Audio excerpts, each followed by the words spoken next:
everyone, it's Tina from Tina's Horror Channel. Today I want to talk about a dark, twisted, and incredibly strange movie you probably heard of, Videodrome. David Cronenberg's masterpiece Videodrome feels even more relevant today than it did in 1983. It is one of Cronenberg's strangest and most unsettling films, and if you are familiar with his work, then you will know that it's saying a lot. He rarely makes a film that is not at least a little disturbing, and Videodrome is no exception. In 1983, home video releases were exploding in popularity. VHS were very expensive to buy and considered prime format for home viewing. It is amazing to see how far we have come today and VHS becoming obsolete after being replaced by DVDs, and then picture quality peaking with Blu-ray and 4K. Videodrome today could still be made about any of new formats, not simply VHS. In simple terms, Videodrome is about sleazy but charismatic TV executive played by James Woods, who discovers a mysterious TV signal showcasing very deranged videos. He learns that the signal is coming from Pittsburgh, and he begins to investigate it. But I think the movie is not really about the mystery of the program Videodrome itself. It is about how the media shapes our mind. And in this movie, the media literally takes hold of the viewer and changes their physical shape. It is a perfect plot device to show us, the viewer, the disgusting body horror that Cronenberg is famous for. Max Renn becomes overtaken by the powers of Videodrome, and he starts to lose touch with what is real and what is hallucination. Is Videodrome real? Or is he imagining everything? Hallucinations begin to mix with reality, and for Max, we do not know what is real anymore. Has Max simply gone insane? I think it is brilliant how David Cronenberg makes this body horror film about organic human tissue becoming fused with hardware. The scene with the pistol morphing into Max Renn's hand and wrist is grotesque and beautifully done by makeup artist Rick Baker. And of course, the scene of Max reaching into the wound in his stomach is so disgusting, but also fascinating. You can't look away from the screen, just like Max can't look away from Videodrome. The empty point in his stomach is like a computer's disk drive. He can be programmed to do whatever his brainwashers want him to do. It is as David Cronenberg is suggesting television does not simply influence your ideas, it physically rewires them. You become one with the TV, a part of it. The scene with Max sticking his hand into the TV and Nikki Brand's lips through the screen is deeply disturbing and looks so real.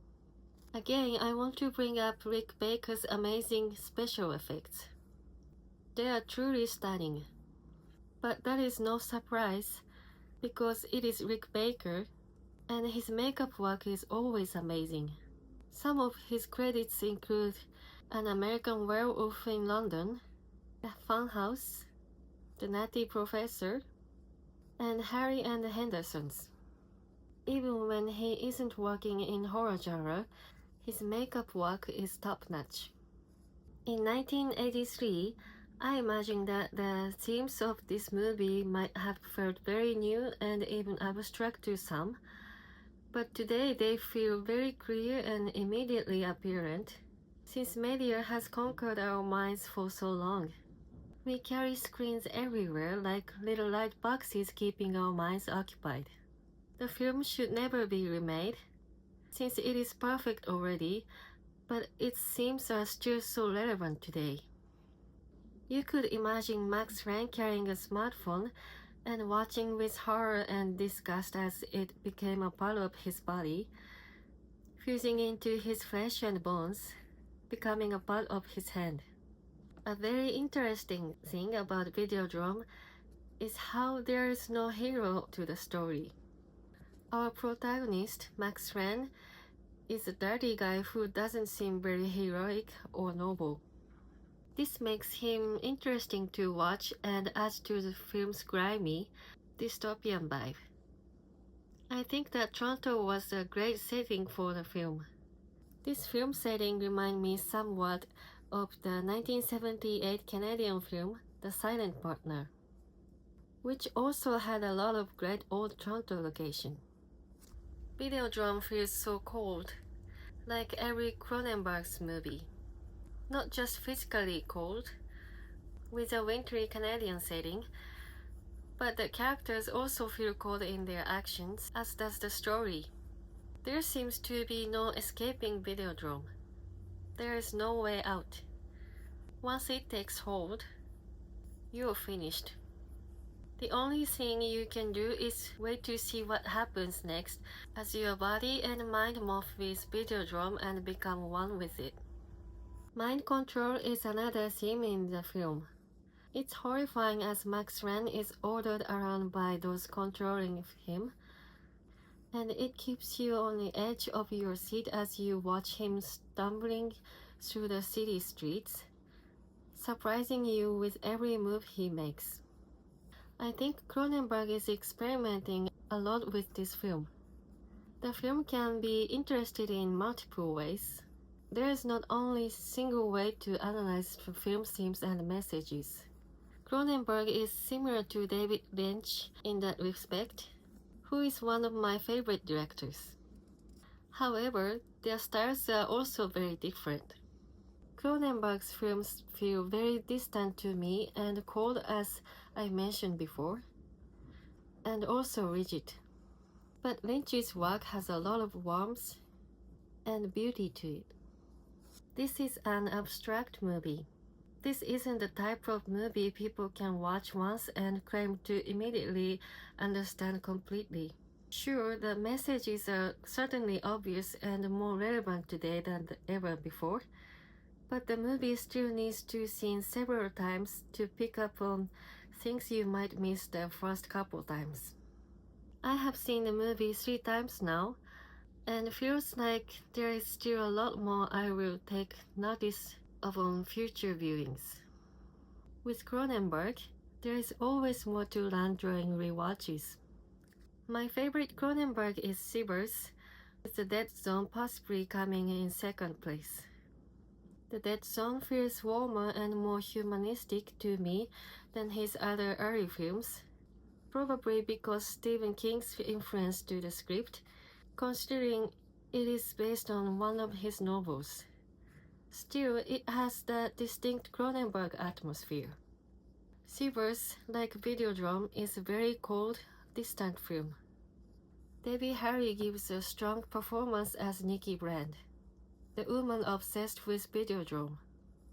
I found her character disturbing in this, and scenes involving her were some of the more difficult scenes to watch. I think Debbie fits right with Cronenberg's cold, calculated style in this movie. The scene where she says she has decided to travel to Pittsburgh and try out Videodrome feels like a punch to the gut. You wish you could speak through the television and tell her not to go, but you know there is nothing you can do. Even Max Ren himself is unable to persuade her not to go. Nikki is drawn to Videodrome, consumed by it, and nothing will stop her desire to be a part of it. James Woods was perfect as the central character, Max Ren. I can't imagine another actor playing this role, especially when thinking of today's modern actors. Woods made the character feel real and magnetic. You feel unable to take your eyes off of him as you watch his life becoming bizarre, frightening train wreck. He plays the role with a true sense of surprise in his eyes as he tries to navigate through the nightmare he's living. he, like a viewer, is trying to make sense of it all. Videodrome is one of Cronenberg's masterpieces. I look forward to making more videos about his movies, and I hope you enjoyed watching this one. Thanks for watching, and if you'd like to see more videos on horror, please subscribe to the channel. And remember, long live the new flesh.